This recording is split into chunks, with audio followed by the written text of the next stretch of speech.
It is not in the ocean. It is not a distant problem for another generation. The 1,000-year tragedy of the plastic bottle is already inside you. This is the Black Legacy, not a theoretical risk, but an artifact of eternity that has breached the walls of the self. It is in your blood. It is flowing through your veins at this exact moment. We look at a 5-minute item, used once and discarded, and we see trash. We fail to see the ghost. A synthetic phantom, fragmented into billions of microscopic pieces, now haunting the most intimate spaces of our biology. The enemy is not at the gates. It is already inside, a permanent resident in the architecture of our cells. The question is no longer if it will reach us. The question is, what have we become? What have we become? We have become a hybrid, a living artifact. I call us waste cyborgs. We are organisms that have begun to physically, cellularly, merge with the synthetic residue of our own legacy. This infiltration is not passive. It is an active, systemic, and silent renegotiation of our biology. These fragments, born from that 5-minute convenience, are now ground down by time into nanoscopic specters, small enough to pass through the most sacred defenses. They cross the blood-brain barrier. Think of that. A fortress, a biological checkpoint evolved over millennia to protect the sanctity of our consciousness.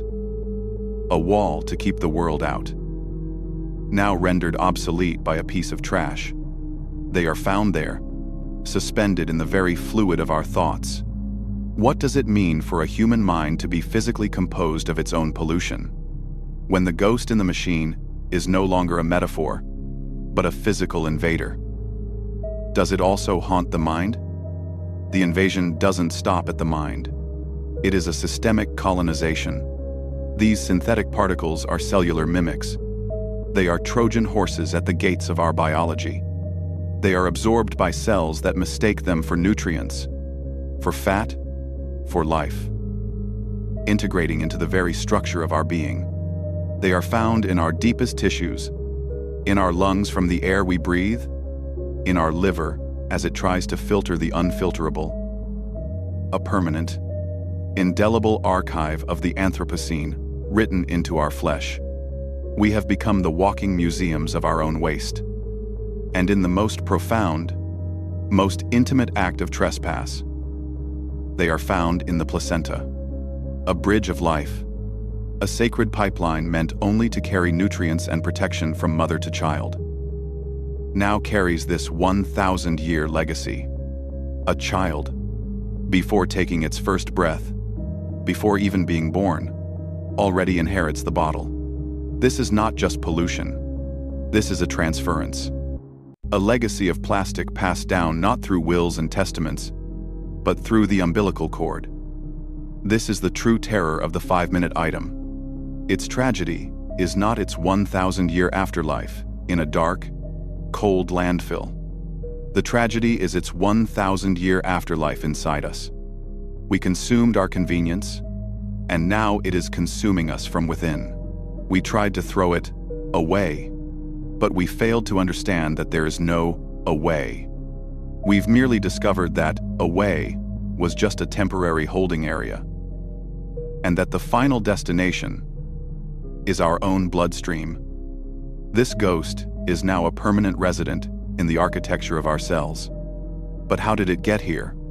How did this eternal journey from a factory end inside our veins? The journey began not as a tragedy, but as a miracle of chemistry. To understand the ghost, we must rewind. We must trace its origin. It begins as a resource, ancient sunlight and fossilized life. Petroleum, drawn from the dark. In factories, we perform an act of industrial alchemy.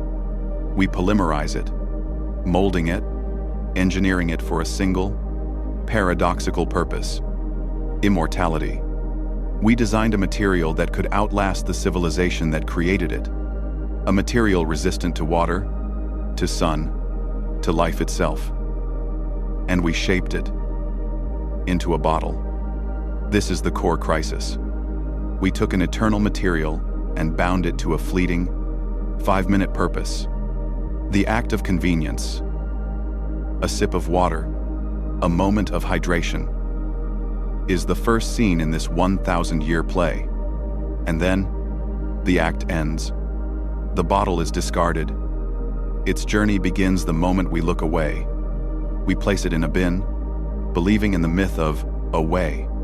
But from there, it escapes. It blows from a landfill, falls from a truck, or is washed down a storm drain. It always finds the water. The river becomes its first highway, carrying it from our cities to the sea. And here, in the great ocean gyres, it finds its second life. It joins a floating continent of our discarded legacy. It does not die. It does not biodegrade. It does not return to the earth. The sun, that great engine of life, becomes an engine of fragmentation.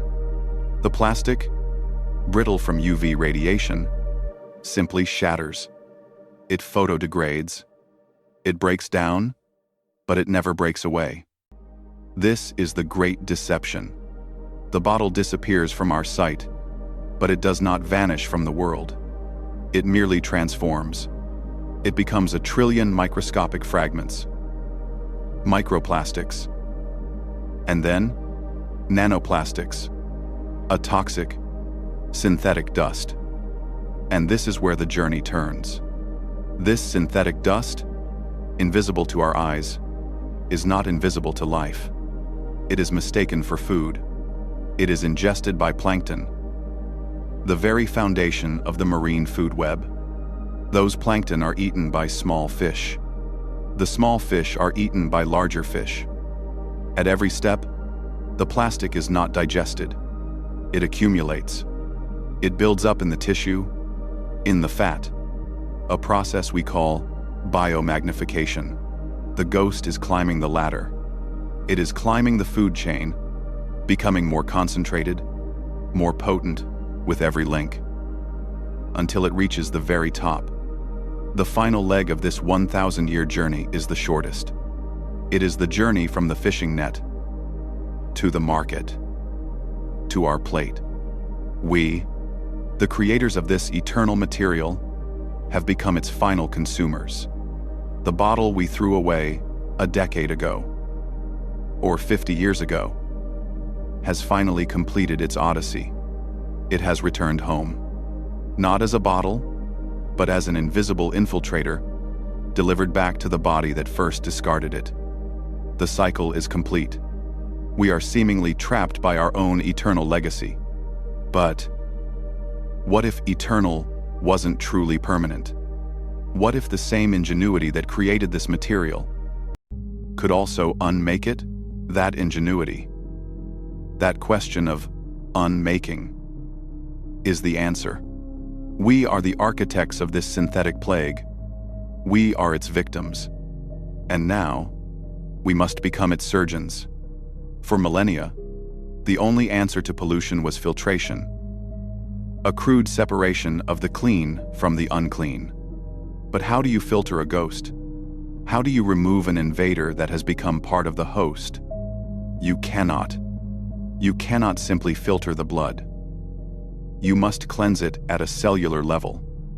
To fight a nanoscopic enemy, we must deploy a nanoscopic defense. This is the miracle of rebirth. It is not about retreating from technology. It is about advancing it to a state of harmony. It is about fighting fire with a smarter, more precise fire. Imagine a new class of technology, a microscopic surgeon, no larger than the plastic phantoms it is designed to hunt.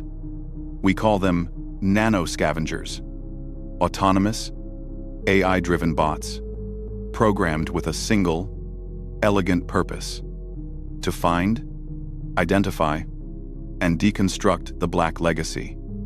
This is not science fiction. This is the new frontier of biochemistry, where we design technology that works with our biology. These are not tiny metal machines. They are biological constructs, engineered proteins and enzymes, guided by an AI navigator, all designed to operate safely within the human ecosystem. They are released into the system, a single injection, and they begin their hunt. Their operation is one of exquisite, clinical precision.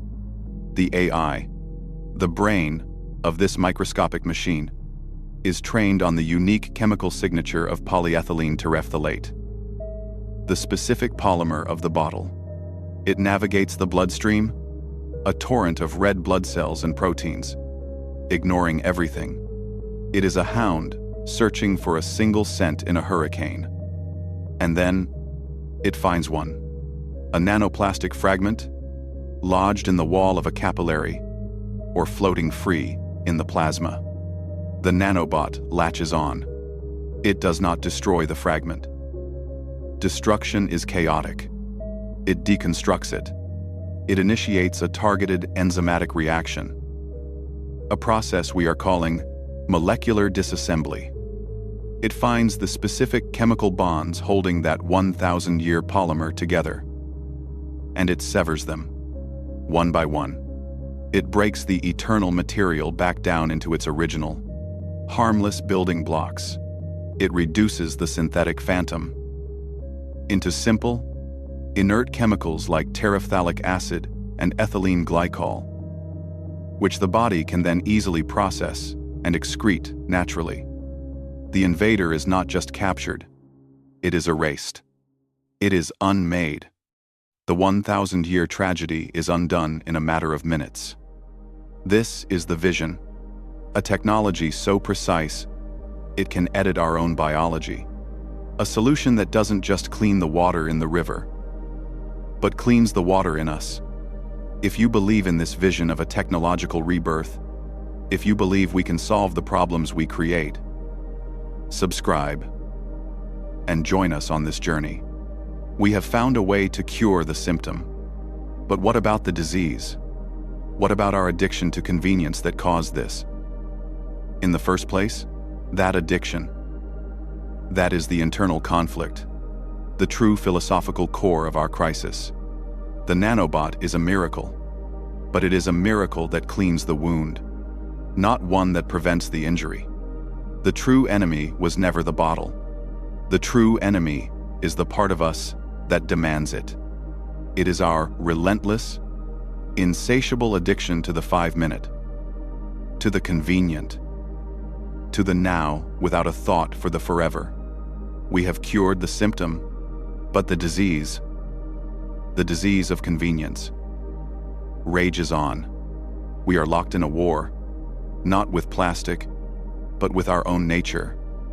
This internal conflict leaves us standing at a crossroads, staring down two vastly different legacies, two possible futures. The first is a dystopia, a dark, biological bargain, a future where we continue to consume, pollute, and use the 5-minute item. And in parallel, we rely on a constant stream of technology to cleanse us. We become a hybrid species, permanently dependent on microscopic surgeons that swim our veins, cleaning up the mess we make, minute by minute. A world where our bodies are a constant battlefield between consumption and purification. We survive. Yes, but we are no longer truly human. We are just maintained.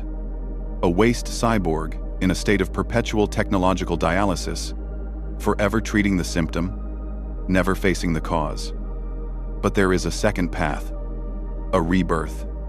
This is a future where we don't just innovate our technology. We innovate our philosophy. A future where the nanobot is not a permanent solution, but a temporary bridge. An emergency measure to heal the damage while we fundamentally change the habit. This is a solar punk vision. A future where we learn from the 1,000-year tragedy of the bottle. Where we finally break our addiction to convenience. A future where we design out the 5-minute item, where immortal materials are used only for immortal purposes, where we see ourselves not as consumers, but as custodians of the materials we create. This is the legacy we must choose. The bottle's tragedy taught us that a way does not exist. The Nanobots' miracle teaches us that nothing, not even our most eternal mistakes, is truly permanent. If we have the will to unmake them, the black legacy of plastic is in our blood. That is now a fact. But the rebirth, that choice, is in our hands. The final question is not whether we can survive our own waste. The question is, what will we become in the process? I am the future chronicler, and I will be watching. Thank you for watching.